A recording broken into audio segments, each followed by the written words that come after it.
You can make amazing money with tax sale overages. Let me show you exactly how to do it. This is really simple and straightforward. So first, let's talk about what tax sale overages are. Tax sale overages are monies that are left over, cash money, that's left over after a property, meaning a piece of real estate, is sold at a tax foreclosure auction. You might ask yourself, well, why would something be sold at a tax sale auction? What's happened is that someone didn't pay their real estate taxes. And if you don't pay your real estate taxes for 3 to 4 years, in every jurisdiction in America, they will sell your house so they can generate the money to pay those taxes. Here's the thing. Generally, taxes are only 1.5% to maybe 2% of the home value per year. That's the average across America. But let's just use a simple one because it's easiest, 2%. Let's say that you have average house in America, that's about a $400,000 house these days. So you have a $400,000 house with $8,000 a year in real estate taxes. If you don't pay those taxes for 3 years, that's $24,000 worth of taxes. $8,000 a year times 3 years, $24,000 in taxes due.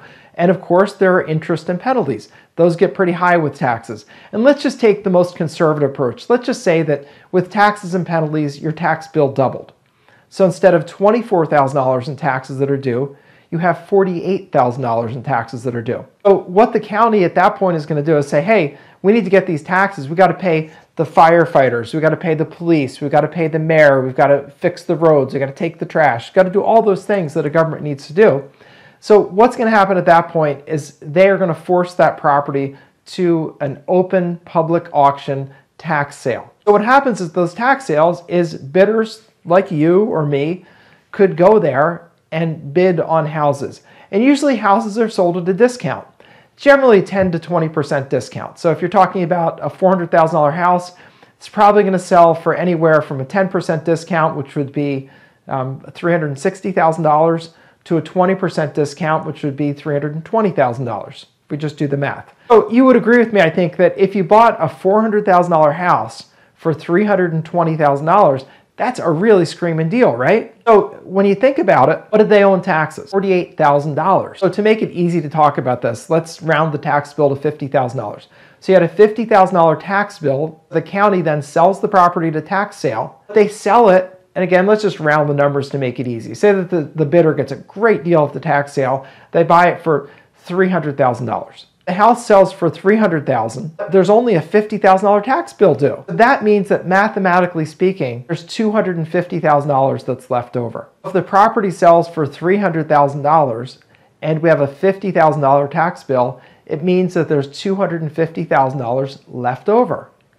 Now that money is eligible to be claimed by the former owner. Now you might ask yourself, well, why would that be? Why would they be able to claim that money? Well, it's really simple. The county only needed $50,000 to pay the taxes, right? They paid the taxes with the money they collected, but they collected $300,000. So from the $300,000, the county takes $50,000 and pays the taxes, but that leaves $250,000 left over.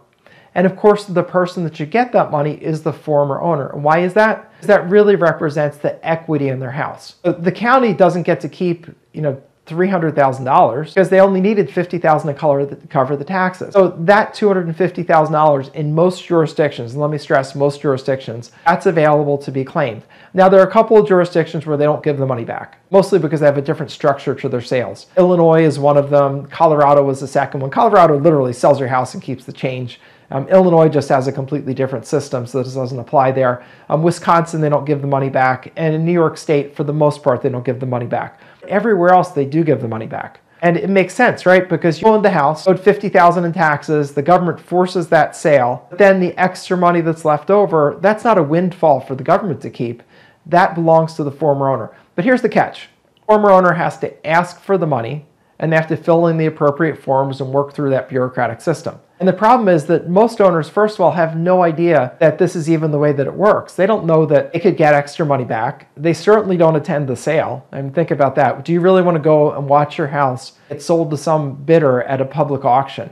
No, is the answer to that. And I've been to hundreds of tax sales, and I can tell you, owners don't go. What you'll see if you go to a tax sale is professional bidders. You'll see some looky-loos just like to watch the sale or learn about it, but there are not former owners sitting there, looking around, who's going to take my house. That's not the way that works. So the people have no idea how much their house sold for, and they certainly don't have any idea there could be anything left over. And again, the reason for that, they're thinking the government sold my house, so you think whoever sold my house keeps the money.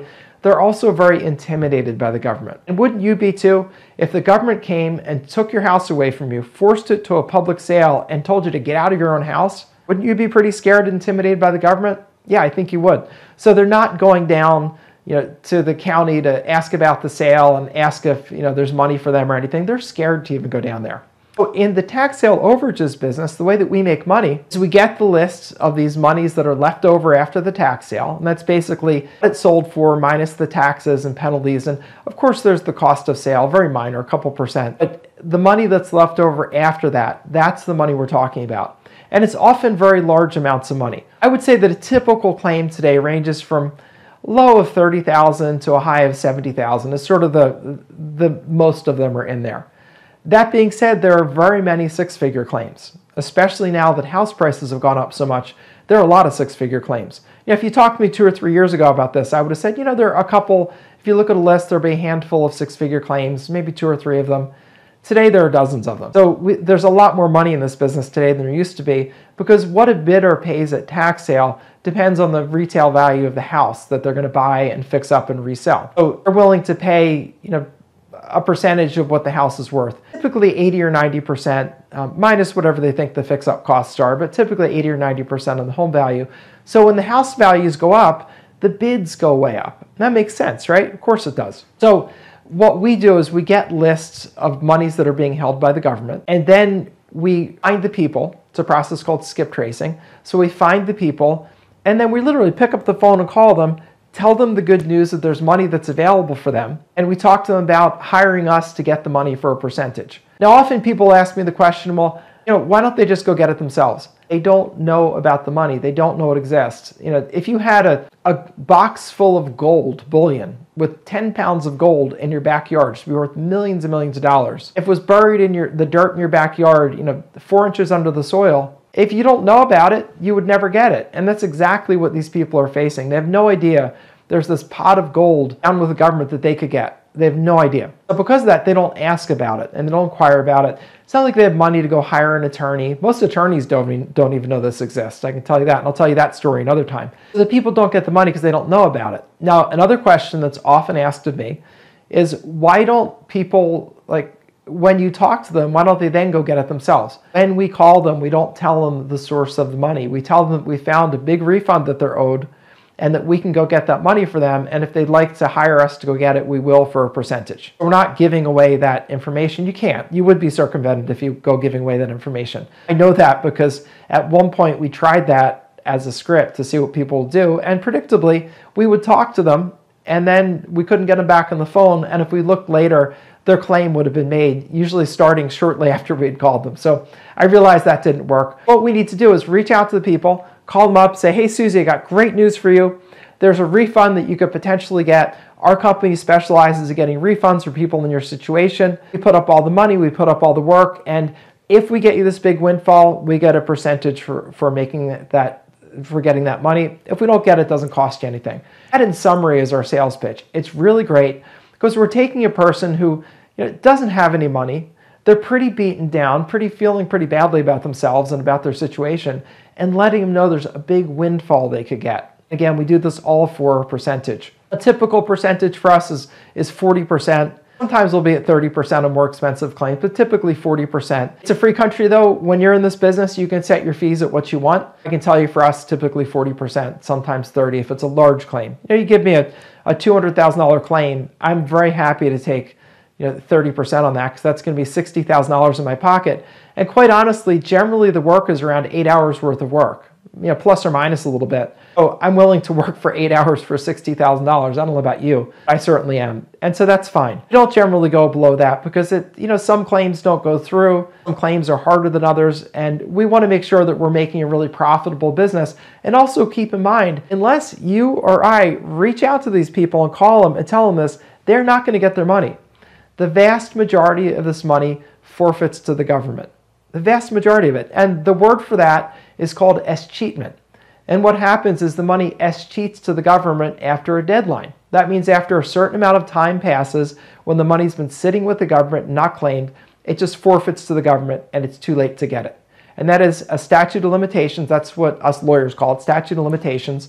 And what that means is you can't make the claim after that. The money is gone. There's no excuse like, oh, I was in the hospital, I was in a coma, I just awoke from my coma.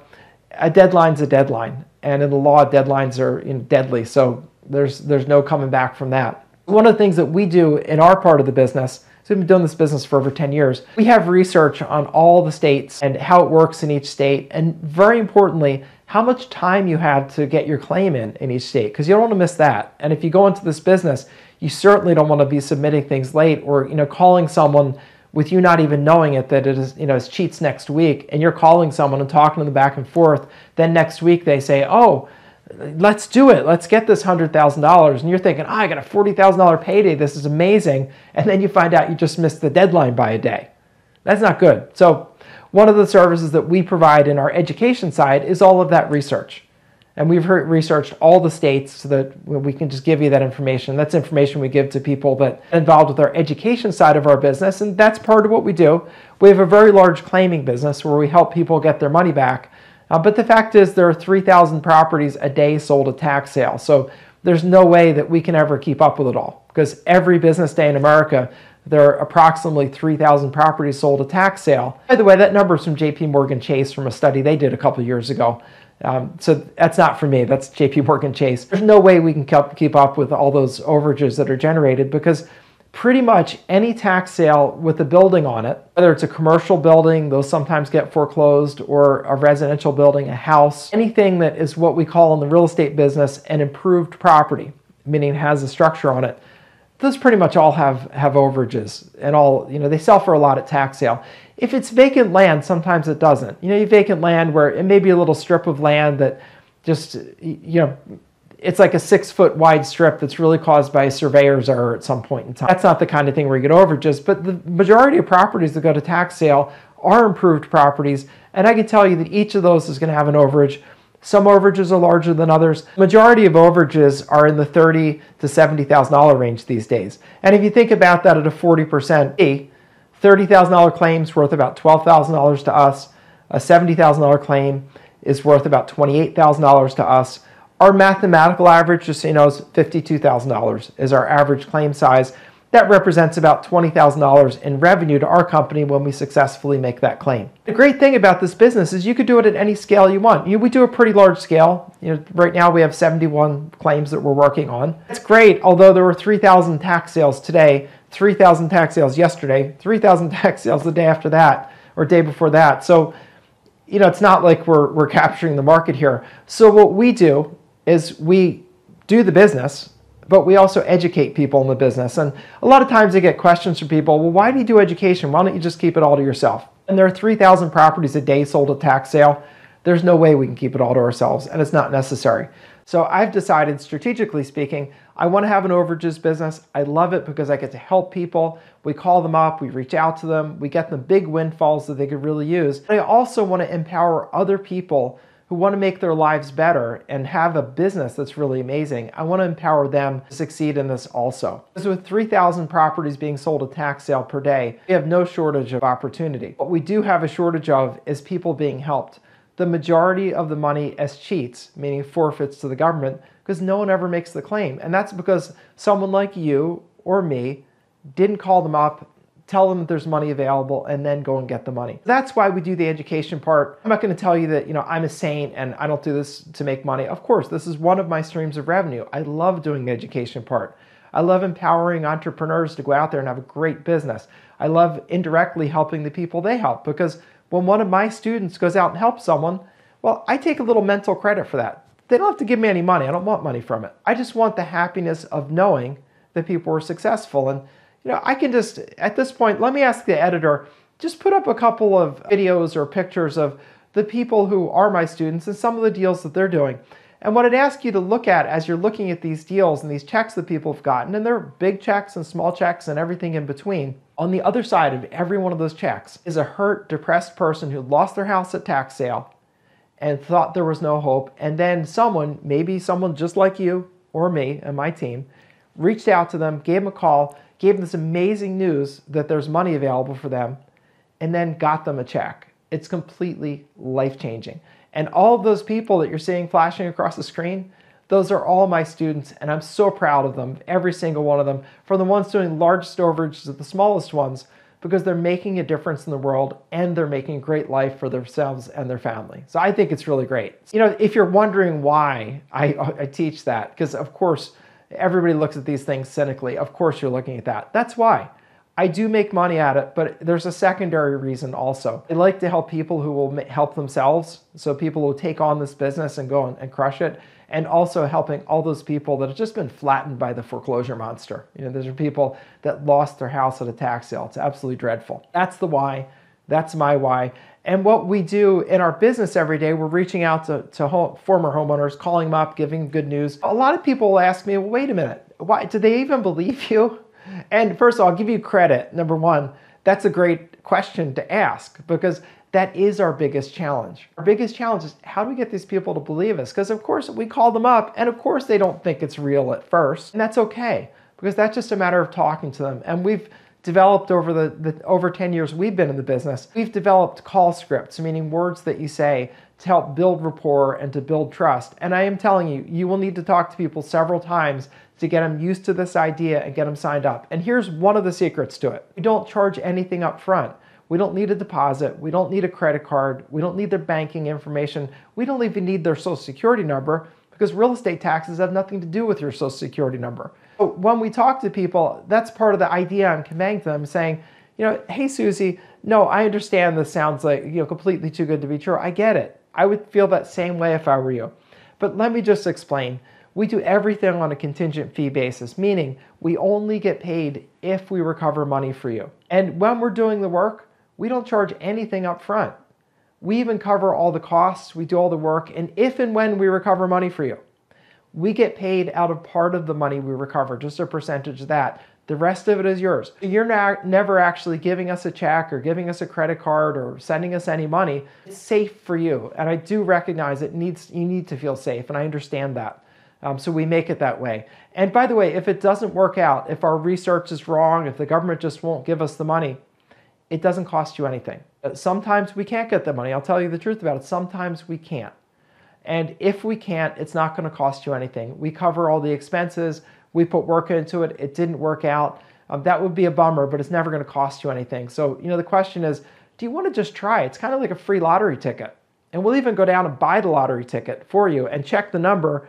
And if it cashes out, you know, we'll just take a percentage to give you the balance if it's a winning number. So, you know, wouldn't you like to take your chance to get a windfall? I mean, I don't know what financial position you're in, but would it be helpful to you if we got you, you know, $30,000? You know, because if it's not worthwhile, then there's no point in doing this. But if it will be helpful for you getting that money, let's get you that money. I could go on another time about more of the sales script, but we're telling people important points. When we're doing this business, I want you to remember a couple of things. One, no risk to you, the person that's owed the money. So we don't ask you for any money. We cover any of the expenses and costs, with no money up front from you. And even later on, you're never sending us any money. You're never giving me your bank account information or social security number or anything. I don't need that. And between you and me, we don't need that to process an overages claim. And the reason we don't is because real estate taxes are not associated with your social security number. Real estate taxes are associated with the property, not your social security number. So we don't need a social security number. We're reassuring, you know, Susie or whoever we call them the claimant, whoever our claimant is, we're reassuring them that they don't have to put up any money. They're never sending us any money. And so once we can get them to understand that there's no risk to them and their chance is to get a big windfall that I'll bet they could really use, that's what works. And by the way, also, don't ever call anybody on the carpet, say, you know, well, I know you lost your house at tax sale. We never do that. We don't embarrass people. We don't humiliate people. We don't, you know, we don't push people. We're not bullies. We're kind. And for kind people, this is a great business for you, because it's truly a business. It's about helping people and also helping yourself and your family making great living. But I think you should keep first and foremost in your mind, it is a business about helping people. And if you keep that first and foremost in your mind, then you'll be successful in it. You always want to think about, wow, this is a person who's really been hurt. They've lost their house or valuable property to the tax man, and I can help them. I can get a big windfall. By the way, speaking of windfalls, there are lots of claims that are just a couple $1,000s. There are claims that are $2,000, $3,000, $4,000. Those are mostly going to be raw land or vacant land that was sold at a tax sale. Lots of people use those as their test ones. Let me ask Getter, just put up a couple of videos or pictures of Shlomi. Shlomi is one of my favorite students who I love and wish that I could get him to move to some bigger claims. But Shlomi is constantly sending in stories of his deals and checks just like the ones you see now. They're smaller, but he's making a couple $1,000s at a time, and he sends these things in typically a couple times a month. So for him, I think part of what he's thinking, because I have talked about this, I think part of what he's thinking is just easier because nobody's calling these people with small amounts of money. It will really help them. He's a really good-hearted man. So he's like, I could really help these people, and it's easy to sign them up. I think that's fine. I think that's probably true. Probably is very easy to sign them up, and probably nobody else is ever going to call them. So it's good. It's good-hearted work. Shlomi's a great guy. But I also feel like saying to him, Shlomi, you've got the talents and the skill and the work ethic. Why not do at least a few bigger ones? We've got these vast numbers of claims in the $30,000 to $60,000 range and plenty of six-figure claims. Maybe just every once in a while you could do one of those. A $30,000 claim wouldn't hurt you. You can make $12,000 and support your family. But anyway, you got to do what's in your heart, and that's in his heart. So I love him dearly. I just want to see him be as successful as he can be. But again, we've all got to make our own path in life, and I think that's great for him. But what I want to tell you about these small claims that I think is relevant. The small claims, to me, are really great for practice, because you can just call someone that's owed $1,500, where even if you process the claim, it's only worth a couple $100s to you. Call them up and practice your talk. Practice what you say. Practice the way you start the conversation. Practice where there's no pressure. And you know what you should do at the end? What you should do at the end, if you want some practice processing claims, process a claim or two.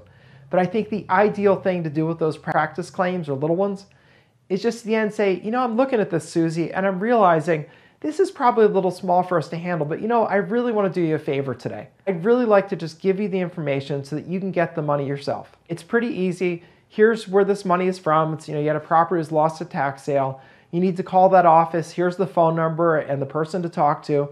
Just, say that person's name is, Mabel. Call Mabel up. She's a really nice lady.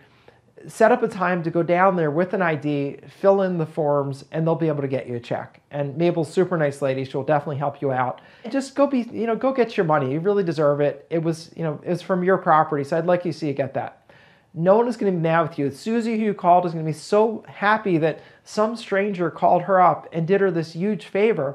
You'd have gotten to practice your entire talk. How cool is that? It's a win-win. And also, you won't be nervous because at the end, you've got this surprise that you're just going to be dying to tell her that I'm going to give you this big gift at the end. So that's often a way that our students, and the way when we bring on a salesperson, we'll often start them off with this, do those small claims.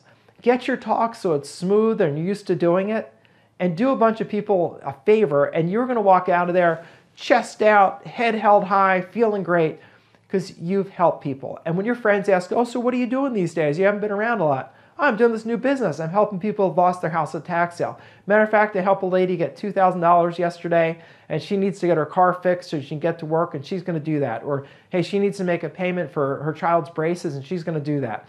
Or she broke her glasses and needs new ones. She's going to get those. You're going to be so proud and so happy of this. So I think that's what we're going to do for now. We'll do more later.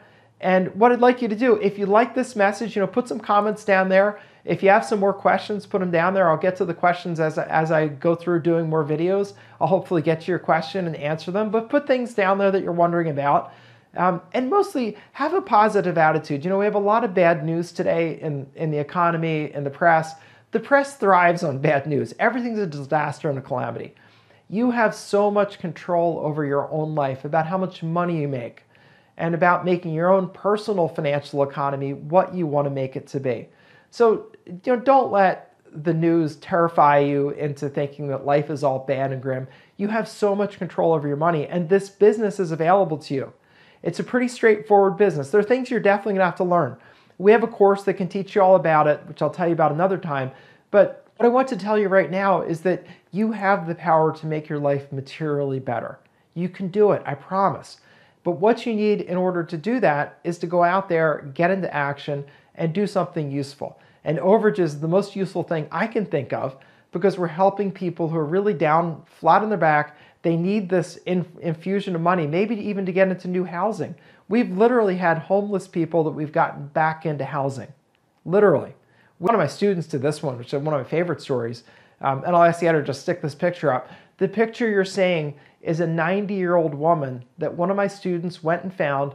She was living in a Walmart parking lot in her truck. You can see the Walmart sign behind that truck. She was living in that truck in the Walmart parking lot because she had gotten evicted from her housing. And my student got her, I think it's $25,000 if my memory serves correct. Maybe they can just blow up the check or put the amount on the screen. That money was all given to the widow. This is a homeless widow living in the Walmart parking lot. My student, bless her soul, just waived her fee and gave the homeless 90-year-old living in the Walmart parking lot all the money. You know what she did with that? She got back into housing. She was able to get an apartment to live in. She was able to get some furniture. She's able to restart her life and not live in her truck. How awesome is that? How'd you like that to be your next story when your brother-in-law comes, so what are you doing as Mr. Business Person? Hey, here's what I did today. Helped a homeless woman get back into housing. Pretty cool, huh? That's what this business is like. It's about helping people and making a lot of money for yourself and your family and mixing that in with helping people. Sometimes you'll do free claims when your heart is moved to do it. Other times, you'll just make your regular money and realize you brought someone a windfall that they never knew about, never thought they would have had. So that is it for today. Love you guys. I want to see you be successful. I want to see you take control of your own destiny, your own financial life, and live free of worry, live with financial abundance, and provide for yourself and your family in the way that is truly available in this world if you do the right things at the right time. Right now, overages is the right thing to do at the right time. So I will catch you next time. If you enjoyed this video, then make sure that you subscribe, you click the button so that you can be informed when we put up the next video. So this is Bob Diamond, over and out for now.